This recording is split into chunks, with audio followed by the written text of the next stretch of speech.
Dental implant है क्या? इसमें तकलीफ कितनी होती है? रूट कैनाल ट्रीटमेंट की फेलियर हो जाए उसमें दांत निकालना पड़ता है, तो दांत निकलने के बाद फिर डेंटल इम्प्लांट। हमने दांत इतने ख़राब कर लिए होते हैं कि हमें फिर वो निकलवाना ही पड़ता है और उसकी जगह फिर हमें दूसरा दांत लगवाना पड़ता है। खाना खाते हुए अगर कोई फाइबर हल्का सा मुंह में रह जाए, टूथपिक से भी ना निकल रहा हो तो आप सो नहीं सकते हैं। डॉक्टर अपने इंस्ट्रूमेंट, छुरियां, कांटे लोग वो आपके लेके मुंह में आ रहे होंगे तो आपको एक नफ्सियाती खौफ होता है, डेंटल फोबिया। बहुत से लोग इस फोबिया के अंदर अपने दांतों को खराब कर लेते हैं और वो निकालने पड़ते हैं। हम अकल दाढ़ की बात कर रहे हैं तो ये वर्टिकल आने की बजाय हॉरिजॉन्टल क्यों चली जाती है? ये अकल दाढ़ है, वो वर्टिकल भी फंस सकती है, जगह कम होगी, वो 45 के एंगल भी बन सकती है, वो 90 के एंगल भी बन सकती है। स्ट्रेट, ओब्लिक और हॉरिजॉन्टल। अकल दाढ़ जब उगती है तब दर्द करती है, मुंह में रहती है तब मसले मसाइल देती है, जब निकालना पड़ता है तब मसले मसाइल देती है। इसको निकलवा ही देना चाहिए। जब जरा सा भी इंडिकेशन हो कि ये तंग कर रही है, इसको निकलवा देना चाहिए। अक्सर हमारे बच्चों के दूध के दांत गिरने के बाद जो दांत आते हैं वो टेढ़े आ जाते हैं और हम उन टेढ़े दांतों को निकलवा के इम्प्लांट की तरफ चले जाते हैं। तो क्या आप जानते हैं कि ये इम्प्लांट आपके बच्चों के लिए कितना खतरनाक हो सकता है? ये डेंटल इम्प्लांट क्या है, इसका क्या प्रोसीजर है और इसको करवाने के क्या नुकसानात हो सकते हैं? अक्सर किसी चोट के बाद हमें अपना दांत निकलवाना पड़ जाता है, तो मिसिंग दांत के लिए हम कौन सा स्टेप कर सकते हैं, कौन सा प्रोसीजर अडॉप्ट कर सकते हैं? तो ये सब आज हम जानेंगे डॉक्टर इमरान ज़िया से, जिनका 26 साल का एक्सपीरियंस है डेंटिस्ट्री की फील्ड में और इसके साथ साथ इम्प्लांट के सर्टिफाइड भी हैं कोरिया से। तो इस पॉडकास्ट को एंड तक लाजमी देखें। Thank you so much once again doctor Imran Zia. दांतों के हवाले से हमने बहुत बात कर ली, लेकिन आज का जो हमारा टॉपिक है ना वो ये है कि बहुत सारे लोगों के ना कोई दांत मिसिंग होता है या किसी चोट की वजह से निकल गया होता है, तो बहुत डेंटल इम्प्लांट का सुना है। तो मैं आपसे ये पूछना चाहती हूँ कि ये डेंटल इम्प्लांट है क्या? बहुत शुक्रिया कि आपने मुझे फिर दावत दी। डेंटल इम्प्लांट बेसिकली एक निकले हुए या निकाले गए दांत की जगह उसकी रिप्लेसमेंट का नाम है। असल में दांतों के रिप्लेस करने के 2-3 तरीके हैं। जब एक दांत किसी वजह से निकाला गया या किसी एक्सीडेंट या चोट में निकल गया तो उसको लगाने के 3 तरीके पाए जाते हैं डेंटिस्ट्री में।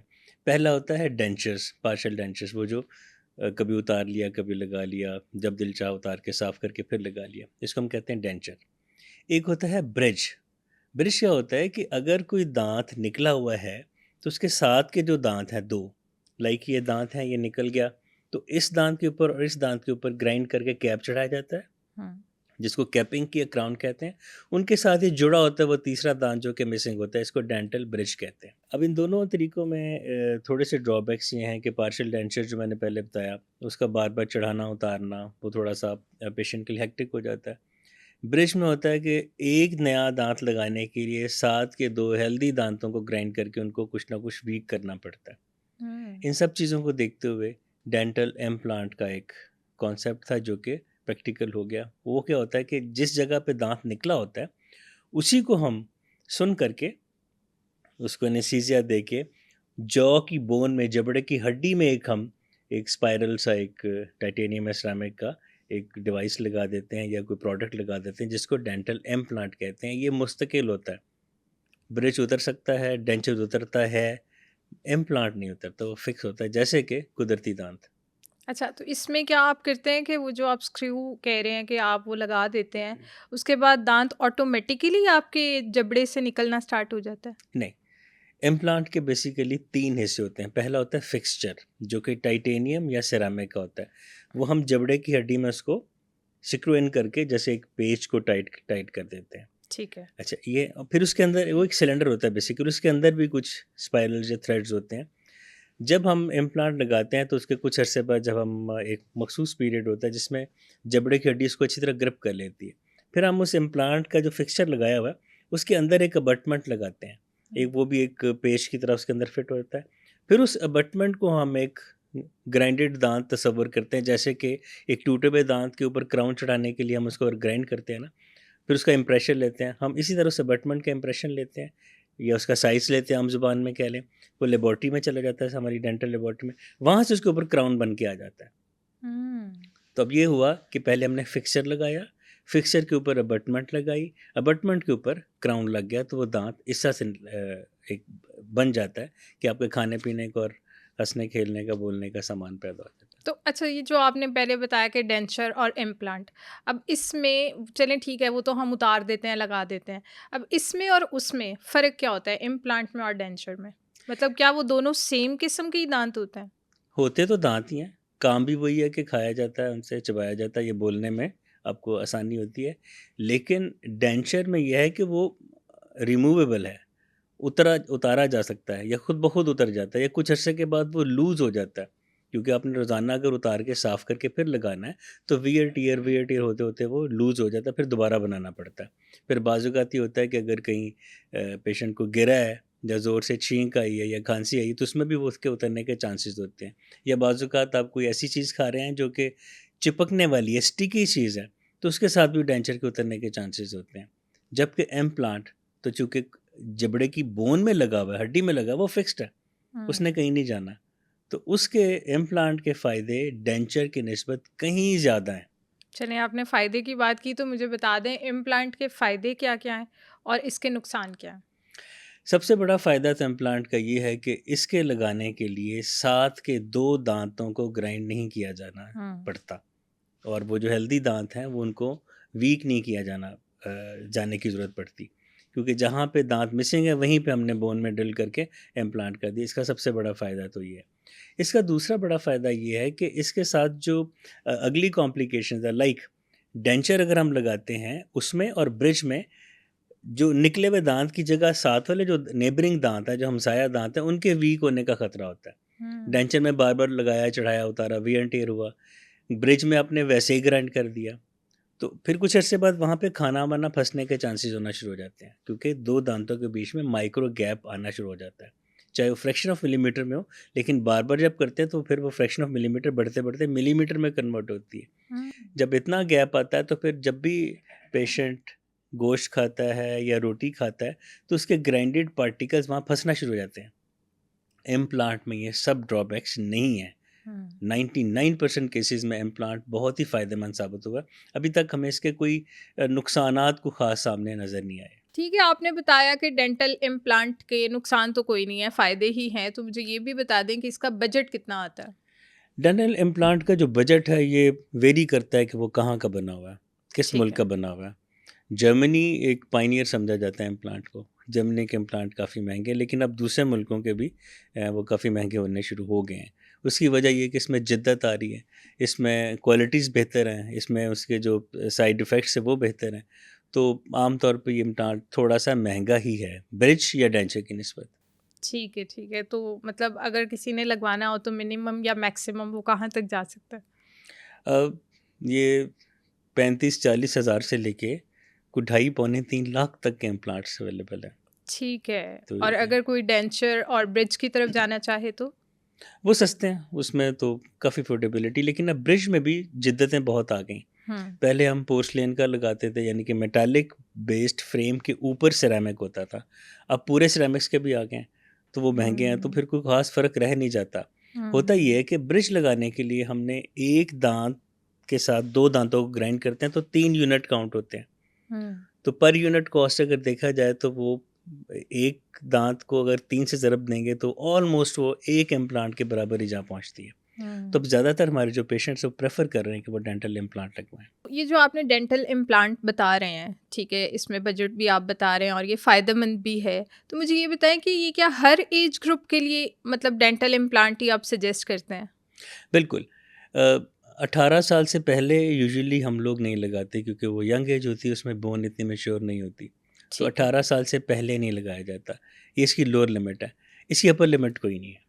हुँ। हमने 84 इयर्स के पेशेंट्स को भी इम्प्लांट लगाए जो कि बड़े कामयाब जा रहे हैं। तो अपर अपर लिमिट कोई नहीं है। बस इसकी एक ही शर्त है कि जब जिस जबड़े की हड्डी में हमने लगाना है, उसकी quality, the bone quality that matters. जबड़े हुँ। की हड्डी का मेयार कैसा है, उसकी सेहत कैसी है, ये डिपेंड करता है इसके ऊपर। तो जैसे दाँत की दर्द कहते हैं सबसे बुरी दर्द अगर कोई है तो वो दाँत की दर्द है, बिल्कुल। ठीक है? दाँत की दर्द से आपके ये सारे फेस में भी दर्द आ रही होती है, आपके ब्रेन में भी दर्द आ रही होती है और इवन कि आपके गले में भी दर्द आ रही कान होती में है, जा रही होती है, कान बैक में ऑफ दर्द, नेक में भी जाती है। एग्ज़ैक्टली। हुँ, हुँ। तो ये सबसे गंदी दर्द जो है ना वो दाँत की दर्द को कहा जाता है। तो ये डेंटल इम्प्लांट जो सारा प्रोसीजर है, इसमें तकलीफ़ कितनी होती है? दर्द कितनी होती है?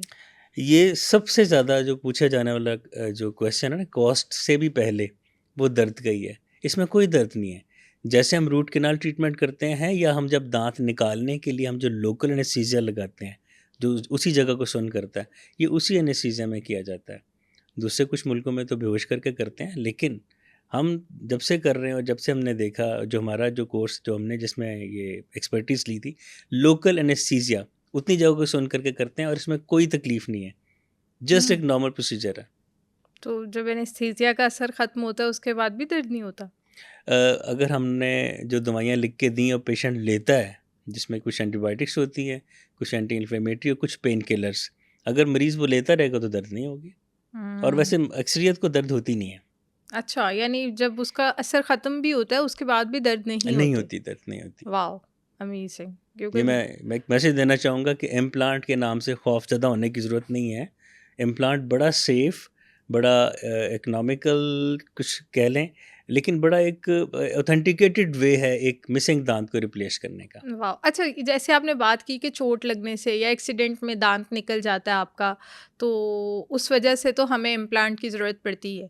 लेकिन ऐसा भी कुछ होता है कि हमारी कुछ गलतियाँ ऐसी होती हैं कि हमने अपने दाँत इतने ख़राब कर लिए होते हैं कि हमें फिर वो निकलवाना ही पड़ता है और उसकी जगह फिर हमें दूसरा दाँत लगवाना पड़ता है? ऑब्वियसली जब आप डेंटिस्ट से डरेंगे, पता नहीं असल में डेंटिस्ट का तस्वर बड़ा खौफनाक सा है।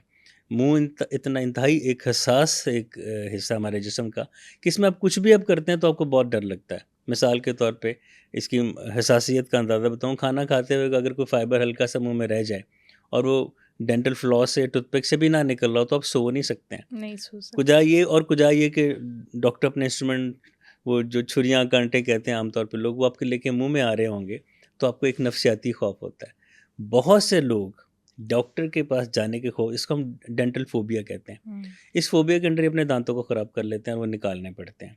या कोई एक्सीडेंट हो गया, चोट लगी, उसमें कोई लड़ाई झगड़ा हो गया, उसमें दांत निकल गया, या बाज़-औक़ात रूट कैनाल ट्रीटमेंट जिसमें हम दांत को बचाते हैं, अगर वो रूट कैनाल ट्रीटमेंट की फेलियर हो जाए, वो कामयाब ना हो, मरीज़ का दर्द या स्वेलिंग या ठंडा गर्म या सेंसिटिविटी किसी भी वजह से ना जा रही हो और रूट कैनाल कामयाब ना हो, तो उसमें दांत निकालना पड़ता है। तो हुँ। दांत निकलने के बाद फिर 3 वेज़ हैं जिन बता दिए इसको रिप्लेस करने के, जिनमें बेहतरीन तरीका डेंटल इम्प्लांट है। बिल्कुल ठीक है। तो यानी हम जब रूट कैनाल करवाते हैं, तो हमें कैसे पता चलेगा कि ये हमारी रूट कैनाल जो है वो कामयाब नहीं हुई, ये फेलियर में चली गई है, तो हम डेंटल इम्प्लांट से पहले उसको रिकवर कर सकें?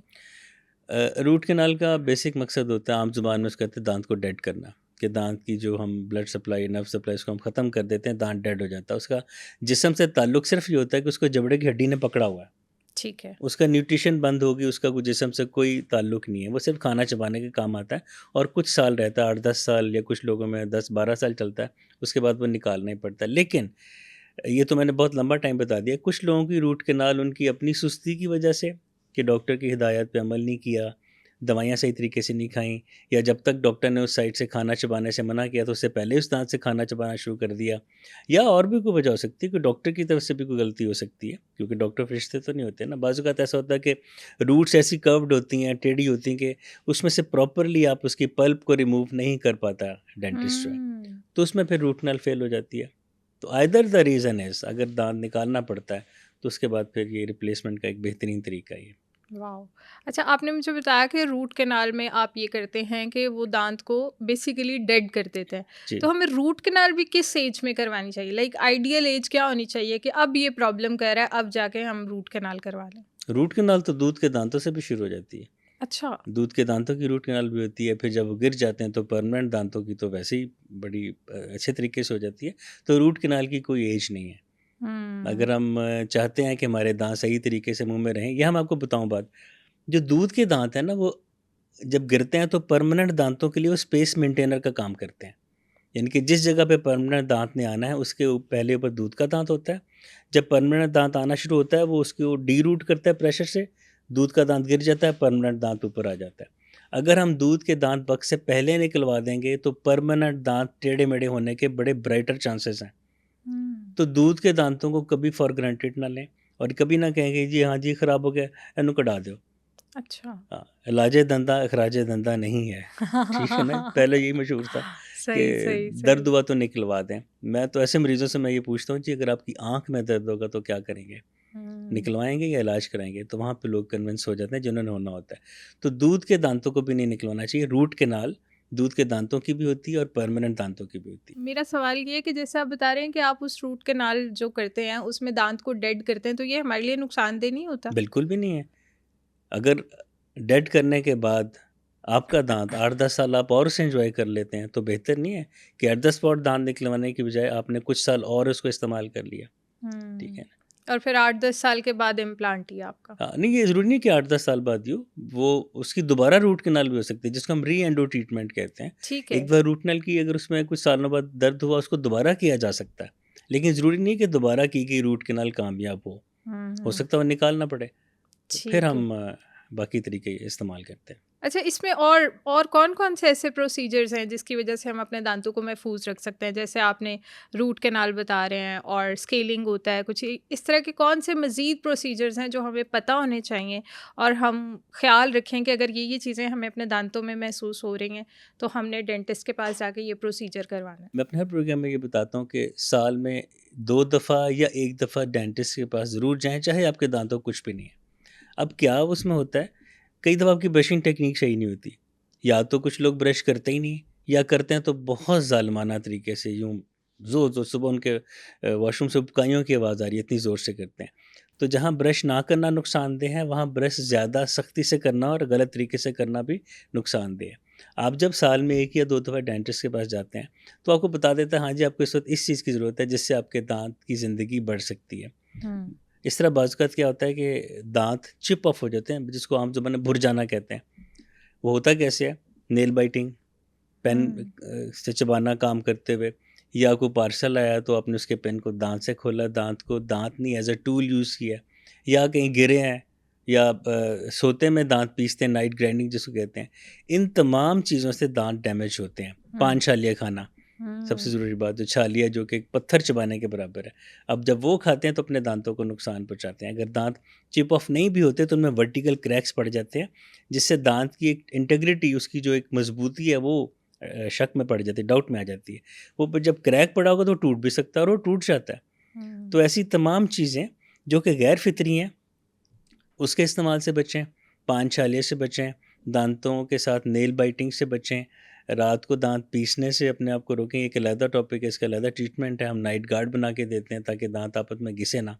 और हुँ। ब्रश सही तरीके से करें और मुनासिब वक़्त तक करें, 1.5 से 2 मिनट काफ़ी होते हैं।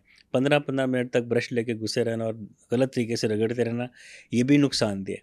तो हर वो चीज़ जिससे दाँतों को नुकसान पहुँचता है, उससे बचें, ताकि फिर ये डेंचर, ब्रिज या इम्प्लांट तक नौबत ना आए, इंशाल्लाह। इंशाल्लाह। जैसे ये विज़डम टूथ भी कुछ लोगों को निकलवाना पड़ता है, हुँ, हुँ। ठीक है? तो क्या ये निकलवा लेना सेफ़ होता है? अब दाँत तब निकलवाने चाहिए जब दाँत तंग करें, जब दाँत आपको डिस्टर्ब करना शुरू करें। अकल-दाढ़ बड़ा ये मज़े का आपने एक लफ़्ज़ बताया कि अक्सर लोग पहले पूछते हैं ये इसको अकल-दाढ़ क्यों कहते हैं? इसका कोई अकल से ताल्लुक होता है? ऐसा नहीं है। दूध के दाँत जब 6 साल की उम्र में गिरना शुरू होते हैं तो परमानेंट दाँत आना शुरू होते हैं, जो कि 12 से 13 साल की उम्र तक आ जाते हैं। अब जो अकल-दाढ़ है ये 17 साल से आना शुरू हो सकती है और किसी वक़्त भी आ सकती है। तो चूँकि देर से आती है और ऑब्वियसली अकल भी देर से आती है, तो इससे इसका नाम रिलेट करके विज़डम टूथ रखा गया। हमारी किताबों में भी इसको विज़डम टूथ कहते हैं। अब ये बड़ा कॉन्सेप्ट है, ये विज़डम टूथ बड़ा तंग करती है और ये वाक़ई करती है। उसकी वजह ये है कि हमसे जो पहली जनरेशन थी, उन लोगों ने अपने दाँतों का इस्तेमाल खूब किया था।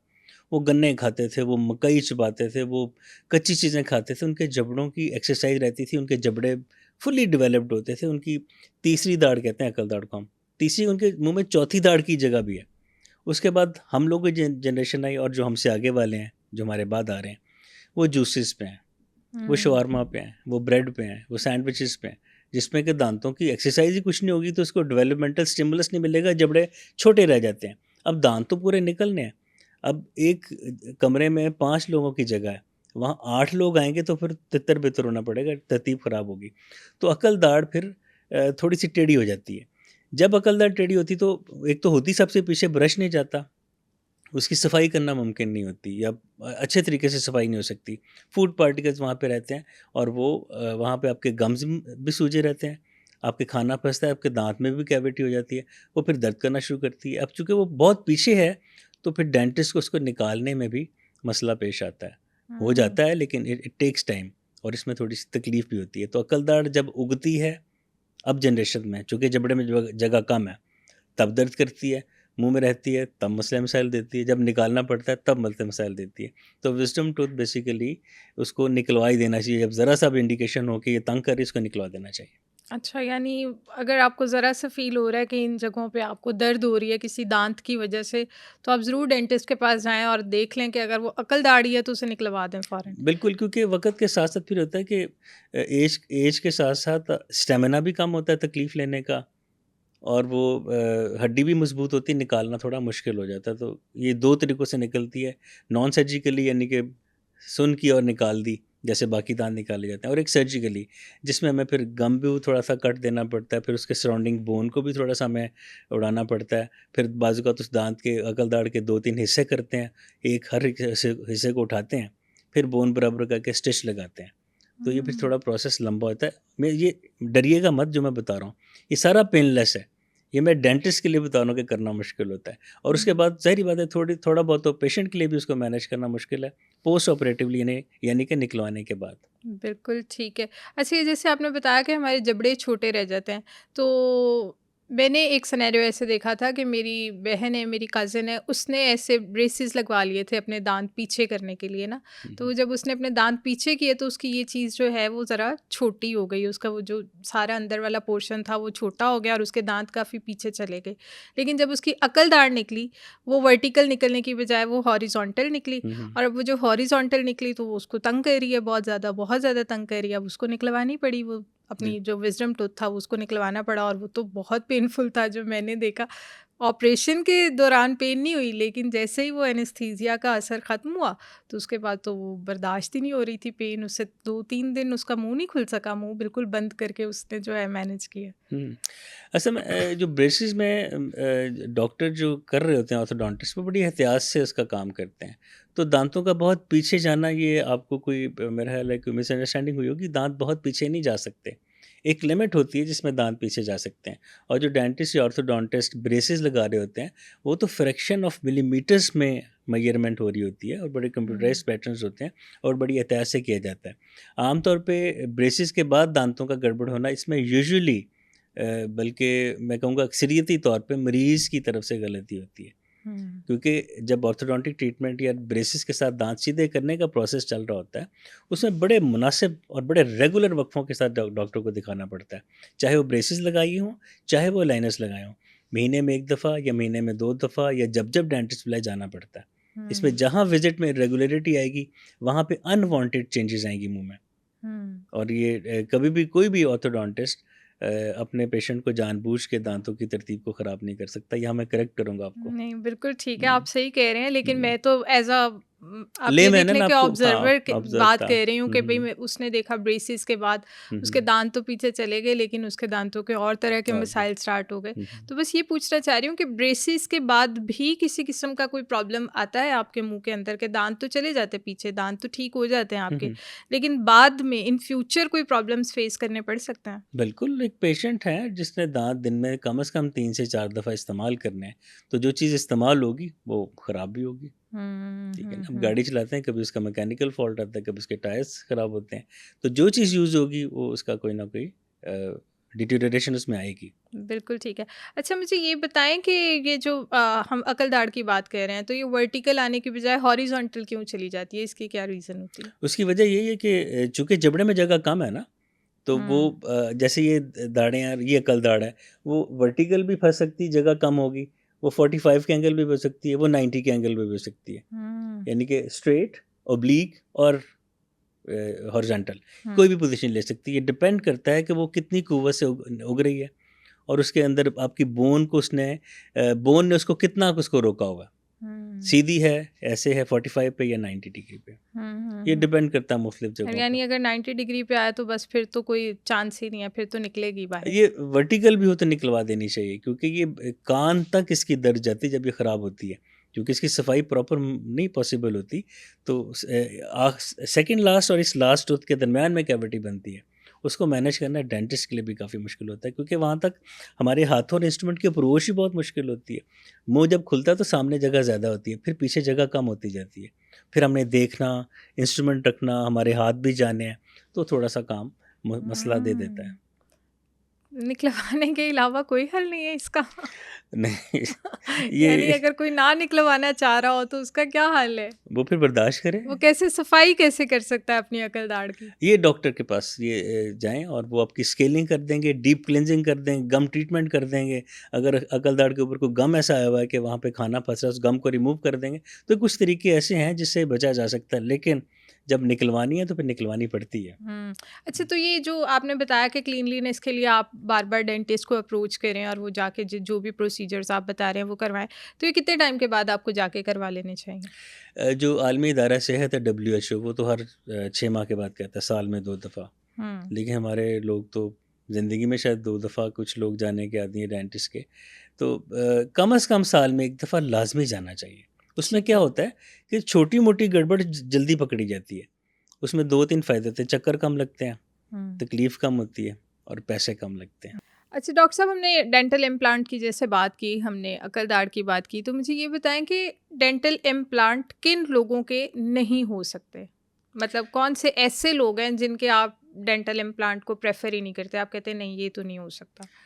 हम जब डेंटल इम्प्लांट लगाने लगते हैं तो उससे पहले हम मुख्तलिफ़ किस्म के एक्स-रेज़ लेते हैं, जिसमें कि 2D एक्स-रे भी होता है, 3D एक्स-रे भी होता है। उसका मकसद होता है हम जबड़े की हड्डी को देखते हैं कि जो जॉ बोन जिसमें हमने इम्प्लांट को इंसर्ट करना है, उसकी इतनी मिकदार और क्वालिटी है कि वो डेंटल इम्प्लांट को ले सके, क्योंकि इम्प्लांट के साथ आपने खाना होता है। तो जो खाने का जो प्रेशर ना काफ़ी ज़्यादा होता है। तो जॉ बोन जो है उसकी क्वालिटी बहुत अच्छी होनी चाहिए। हुँ। कुछ जगहों पे ऐसे होता है कि अगर जॉ बोन कम है तो हम बोन ग्राफ्टिंग कर देते हैं हुँ। और वो भी कामयाब होती है, 100% कामयाब होती है। तो ऐसे पेशेंट जिनके अंदर जॉ बोन की क्वालिटी अच्छी नहीं है, वो डेंटल इम्प्लांट हम उनको नहीं लगाते। उनके लिए वही डेंचर या ब्रिज का सिलसिला किया जा सकता है।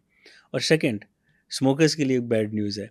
हम स्मोक करने वालों को या वेप करने वालों को डेंटल इम्प्लांट नहीं लगाते, क्योंकि अगर उनकी जॉ बोन अच्छी है भी, तो जो स्मोकिंग है ना, ये मुंह में ऑक्सीजन की सप्लाई कम करती है, ब्लड वेसल्स को ये श्रिंक कर देती है स्मोकिंग।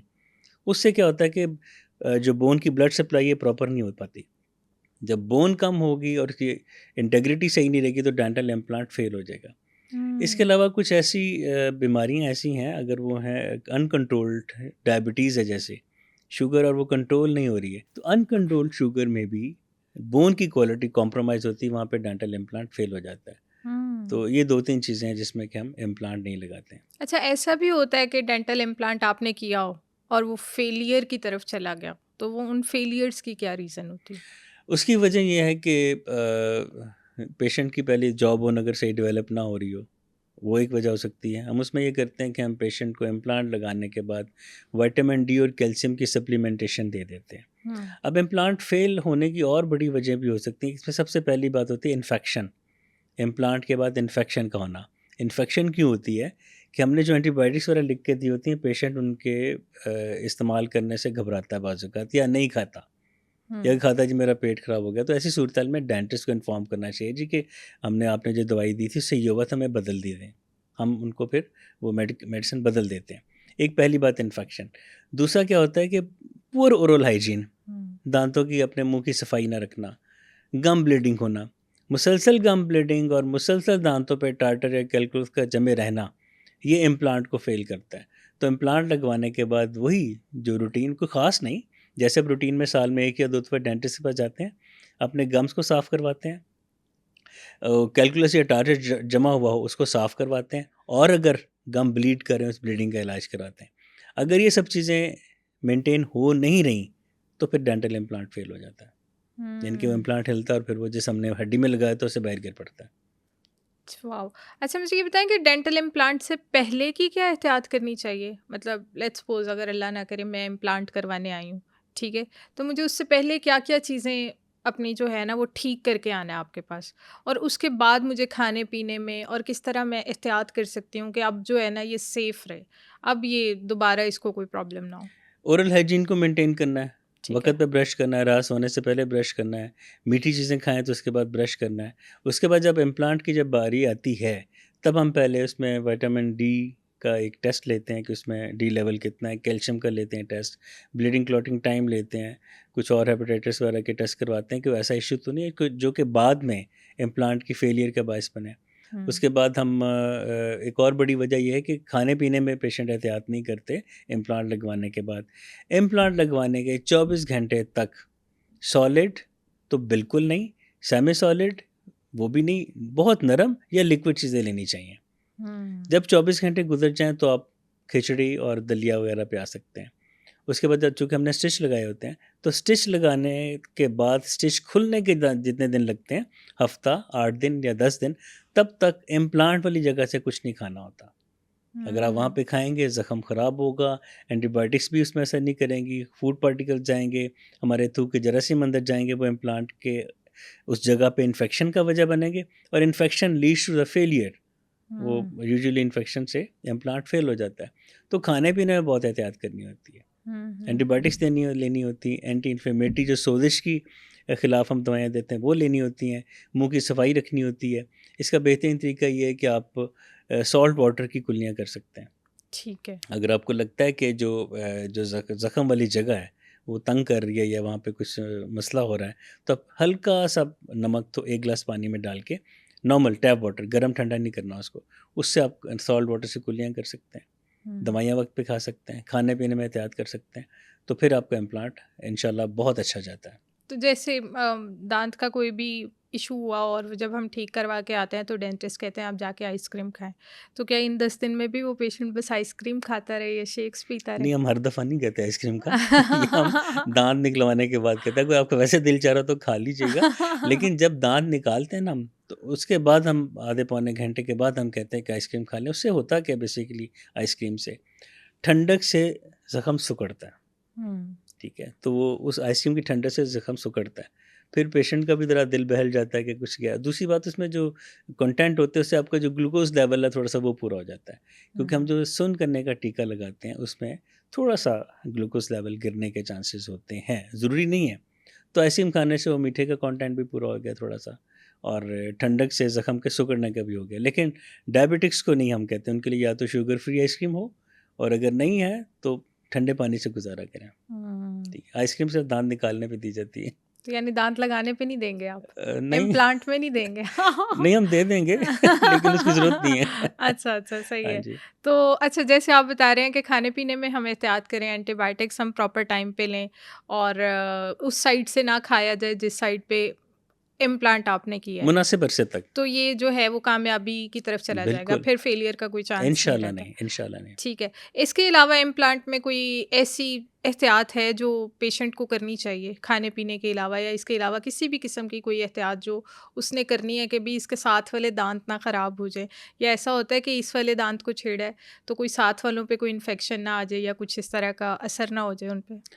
वही बात कहूँगा कि हाइजीन को मेंटेन रखें, वक़्त पे ब्रश करें, सही वक़्त पे करें, टूथपिक की बजाय डेंटल फ्लॉस इस्तेमाल करें अगर खाना फंसता है। अब तो वाटर फ्लॉस आ गया, वो इस्तेमाल करें, ताकि इम्प्लांट और कुदरती दांत के बीच में खाना फंसा नहीं होना चाहिए।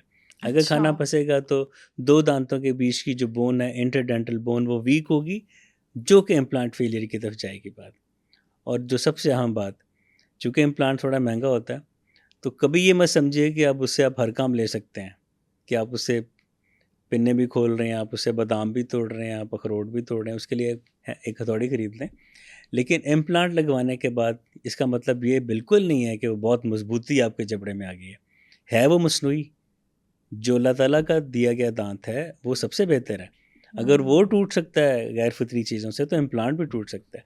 तो इम्प्लांट के बाद उसका मिस यूज़ नहीं कीजिएगा, उसको एज ए टूल यूज़ ना करें, उसकी सफाई का एहतमाम रखें, फ्लॉसिंग करें, ब्रश करें, मीठी चीज़ों से परहेज़ अगर होता है तो करें, नहीं तो उसके खाने के बाद सफाई ज़रूर करें।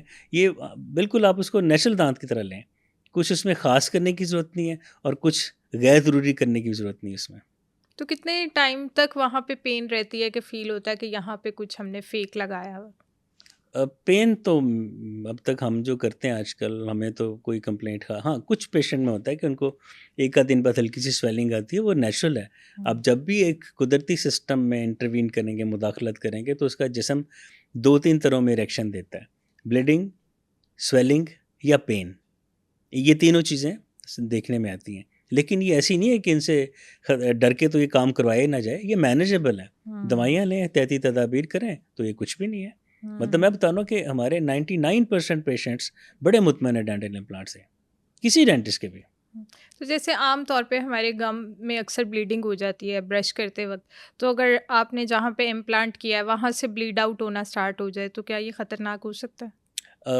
ख़तरनाक तो नहीं, लेकिन हाँ, मतलब मुस्तकिल रहे तो हो सकता है। इसके फौरी ट्रीट कर लें, ठीक है। डॉक्टर को जाएँ, उनको दिखाएं कि मेरे बाकी मसूड़ों से भी ब्लीडिंग हो रही है और इम्प्लांट वाली जगह से भी हो रही है। मतलब इम्प्लांट को कितना हवा ना बनाया जाए, ये जस्ट एक रिप्लेसमेंट ऑफ मिसिंग टूथ है। एक कुदरती दांत की जगह एक लगाया गया दांत है, जो कि किसी भी मसनूई दांत की सबसे बेहतरीन शक्ल है।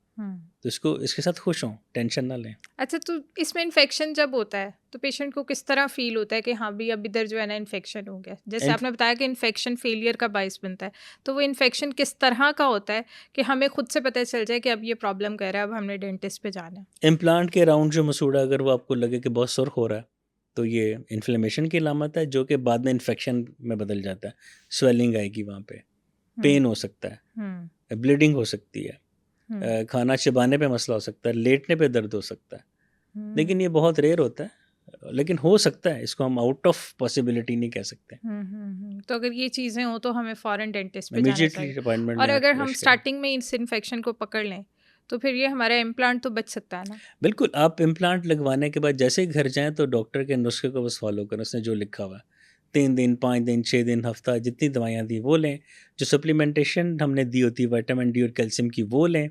ज़ख़म की सफाई का एहतमाम रखें, वक़्त पे दवाइयाँ खाएँ। जब हमने इम्प्लांट वाली साइड से खाना चबाने का कहें तब खाएँ। इम्प्लांट कभी फ़ेल नहीं होगा इंशाल्लाह। थैंक यू सो मच, बहुत मज़ा आया। डेंटल इम्प्लांट पे तकरीबन हमने सारी बात कर ली एंड आई होप कि हमारी ऑडियंस इसको सुनेगी और इससे फ़ायदा उठाएगी बिल्कुल इंशाल्लाह। इंशाल्लाह। Thank you so much, my जज़ाकल्लाह। प्लेजर। आई होप कि इस पॉडकास्ट ने आपको काफ़ी हेल्प आउट किया होगा और आपको दांतों के हवाले से काफ़ी नई इन्फॉर्मेशन मिली होगी। इसी से रिलेटेड अगर आपका कोई भी और सवाल है तो आप हमें कमेंट सेक्शन में बता सकते हैं। मैं बहुत ही मेहनत और रिसर्च के बाद डिफरेंट डॉक्टर्स के साथ हेल्थ वाइज कंटेंट बनाती हूँ। अगर आपको मेरा कंटेंट वैल्यूएबल लगता है तो सुनो पॉडकास्ट हेल्थ को सब्सक्राइब करें।